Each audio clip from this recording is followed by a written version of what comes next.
Se faire vacciner quand on vit avec le VIH, c'est important. Vacciner consiste à administrer dans le corps un agent pathogène, une bactérie ou un virus, afin de provoquer une réaction du système immunitaire. Le but est qu'en cas de nouveau contact avec ce même agent, le système immunitaire le reconnaisse et réagisse efficacement pour éviter de développer la maladie. Il existe principalement deux types de vaccins: les vaccins vivants atténués et les vaccins inactivés.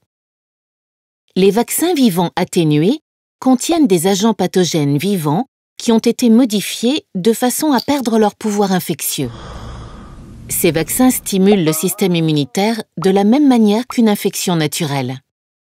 Ils peuvent être contre-indiqués chez les personnes vivant avec le VIH et présentant un faible taux de cellules immunitaires, principalement les lymphocytes CD4. En effet, l'agent pathogène peut se multiplier et provoquer une infection chez ce type de patient. Les vaccins inactivés contiennent quant à eux un fragment ou la totalité des agents pathogènes, mais ceux-ci ont été neutralisés. Ils sont incapables de se multiplier, même chez les personnes immunodéprimées. Un vaccin doit obtenir une autorisation de mise sur le marché, AMM, dispensée par l'autorité compétente nationale ou européenne. Pour cela, des études précliniques sont conduites sur des modèles cellulaires et sur des animaux.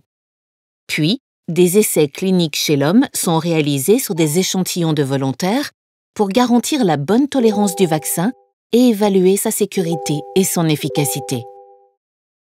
Une fois l'autorisation de mise sur le marché obtenue et le vaccin commercialisé, le suivi se poursuit afin de s'assurer de la sécurité et de l'efficacité du vaccin tout au long de son utilisation et de détecter d'éventuels nouveaux effets indésirables.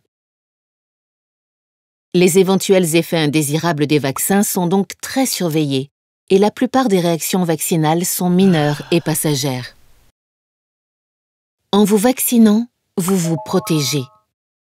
Et cette protection est particulièrement importante si vous vivez avec le VIH, car vous êtes plus vulnérable face à certaines maladies et une infection peut faire baisser le nombre de cellules CD4 de votre système immunitaire.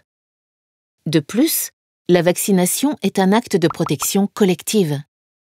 En vous vaccinant, vous contribuez à limiter la circulation de la maladie concernée et vous protégez ainsi celles et ceux qui ne peuvent pas être vaccinés pour des raisons de santé. Aujourd'hui, différents professionnels de santé ont le droit de vacciner. Les médecins, les pharmaciens, les sages-femmes, les infirmiers, la médecine du travail ou encore les centres de vaccination. Alors n'hésitez plus et vaccinez-vous.